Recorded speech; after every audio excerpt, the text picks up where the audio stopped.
اعوذ باللہ من الشیطان الرجیم بسم اللہ الرحمن الرحیم۔ قرآنی واقعات اور عجائبات کا بہترین گلدستہ، عجائب القرآن غرائب القرآن۔ اس کے لکھاری ہیں علامہ مولانا عبد المصطفیٰ اعظمی رحمۃ اللہ علیہ۔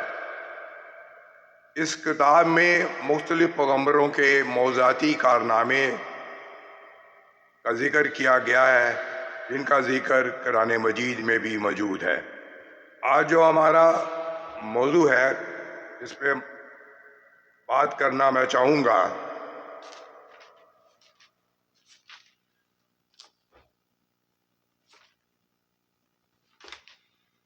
حضرت داؤد علیہ السلام کس طرح بادشاہ بنے۔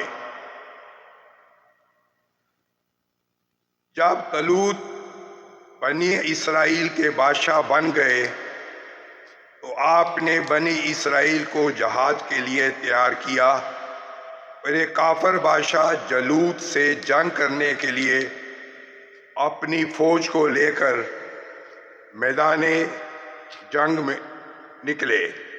جالوت بہت ہی قادآور اور نہایت ہی طاقتور بادشاہ تھا۔ وہ اپنے سر پر لوہے کی جو ٹوپی پہنتا تھا، اس کا وزن 300 رطل تھا۔ جب دونوں فوجیں میدان جنگ میں لڑائی کے لیے صف آرا کر چکی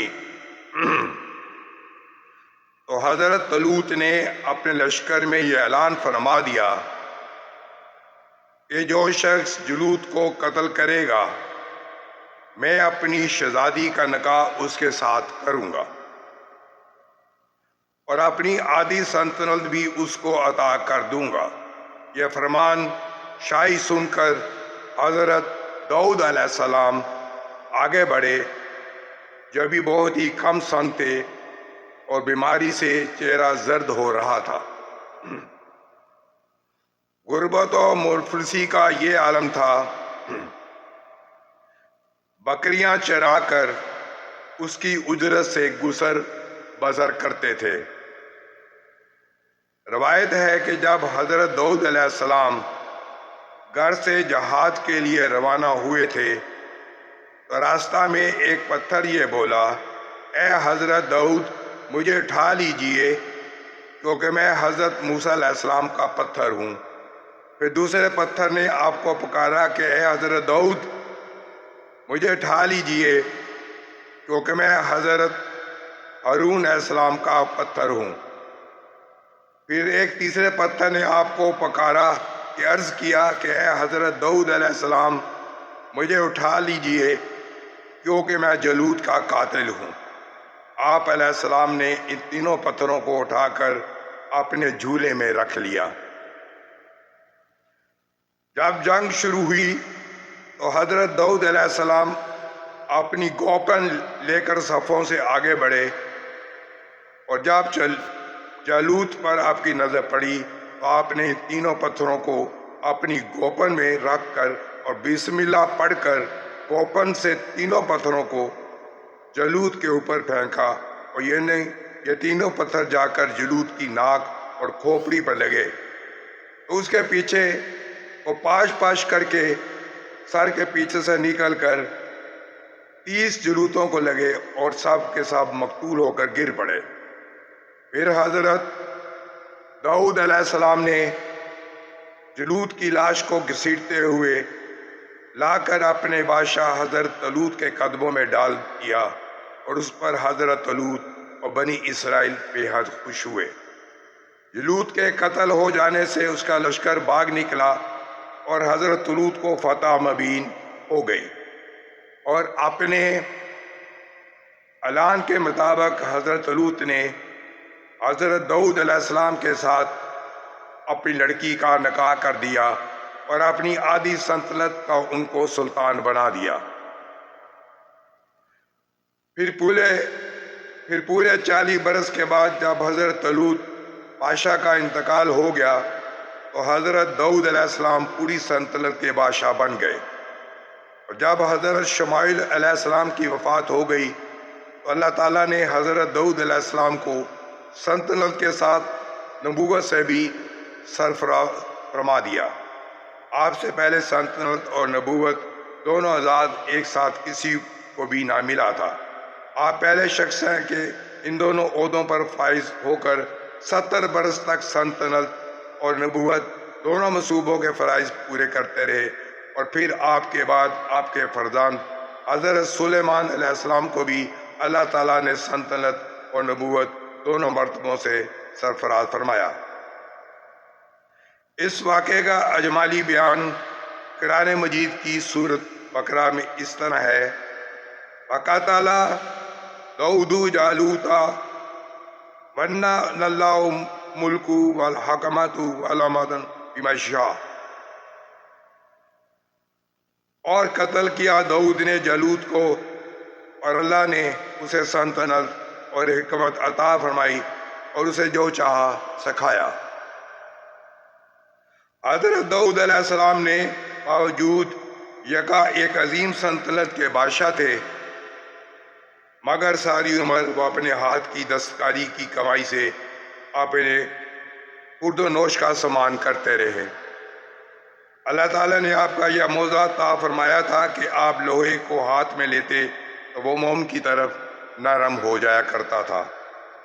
آپ اس سے زر ہیں بنایا کرتے ہیں، ان کو فروخت کر کے اس رقم کو اپنا ذریعہ معاش بنائے ہوئے تھے۔ اللہ تعالیٰ نے آپ کو پرندوں کی بولی سکھا دی تھی۔ حضرت لوط کی سرگشت کی طرح حضرت داؤد علیہ السلام کی مقدس زندگی سے یہی سبق ملتا ہے کہ اللہ تعالیٰ جب اپنے فضل و کرم فرماتا ہے تو ایک لمحہ میں رائی پہاڑ اور ذرہ کو آفتاب بنا دیتا ہے۔ غور کرو، حضرت داؤد علیہ السلام ایک کمسن لڑکے تھے اور خود نہایت ہی مفلس اور غریب باپ کے بیٹے تھے، مگر اچانک اللہ تعالیٰ نے ان کو کتنے عظیم اور بڑے بڑے مراتب و درجات کے اعزاز سے سرفراز فرما دیا کہ ان کے سر پر تاج بادشاہی رکھ کر انہیں بادشاہ بنا دیا، پھر ایک بادشاہ کی شہزادی ان کے نکاح میں آئی اور پھر نبوت کا مرتبہ بلند انہیں عطا فرمایا۔ اس سے بڑھ کر انسان کے لیے کوئی بلند مرتبہ ہو سکتا ہی نہیں۔ پھر اللہ تعالیٰ کی قدرت قاہرہ کا جلوہ دیکھ ہو کہ جالوت جیسے جابر اور طاقتور بادشاہ کا قاتل حضرت داؤد علیہ السلام کو بنا دیا، جو ایک کم سن لڑکے اور بیمار تھے، اور وہ بھی ان کے 3 پتھروں سے قتل ہوا۔ اللہ کے جالوت کے سامنے ان چھوٹے چھوٹے 3 پتھروں کی کیا حقیقت تھی، تاکہ وہ 300 رطل وزن کی فولادی ٹوپی پہنے ہوئے تھا، مگر حقیقت تو یہ ہے کہ اللہ تعالیٰ اگر چاہے تو ایک چونٹی کو ہاتھی پر غالب کر دے، اور اللہ تعالیٰ اگر چاہے تو ہاتھی ایک چونٹی کا کچھ بھی نہیں بگاڑ سکتی۔ واقعہ مذکورہ بالا میں آپ سے پڑھ لیا کہ طلوت اور بگڑی یعنی چمڑا پکانے کا پیشہ کرتے تھے یا بکریاں چراتے تھے، اور حضرت داؤد علیہ السلام بھی پہلے بکری چرایا کرتے تھے، اور پھر جب اللہ تعالیٰ نے ان کو بادشاہ بنا دیا اور نبوت کا شرف سے بھی سرفراز فرما دیا، انہوں نے اپنے ذریعہ معاش زری بنانے کے لیے پیشے کو بنا لیا۔ اس سے معلوم ہوا کہ رزق حلال طلب کرنے کے لیے کوئی پیشہ اختیار کرنا، خواہ وہ بگڑی ہوئی یا چروائی ہو یا لوہاری یا کپڑا بنا ہو، الغرض کوئی پیشہ ہرگز نہ ذلیل ہے، نہ ان پیشوں کے ذریعے روزی حاصل کرنے والوں کے لیے کوئی ذلت ہے۔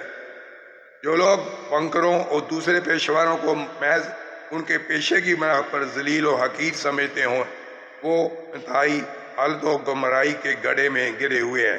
رزق حلال طلب کرنے کے لیے کوئی جائز پیشہ اختیار کرنا، یہ انبیاء، مرسلین اور صالحین کا مقدس طریقہ ہے، لہذا ہرگز پیشہ ور مسلمان کو حقیر ذلیل شمار نہیں کرنا چاہیے، بلکہ حقیقت تو یہ ہے کہ پیشے ور مسلمان ان لوگوں سے ہزاروں درجہ بہتر ہے جو سرکاری نوکریوں اور رشوتوں اور دھوکہ دہی کے ذریعے رقمیں حاصل کر کے اپنا پیٹ پالتے ہیں اور اپنے شریف ہونے کا دعویٰ کرتے ہیں، حالانکہ شرعاً اس سے زیادہ ذلیل کون ہوگا جس کی کمائی حلال نہ ہو یا مشتبہ ہو؟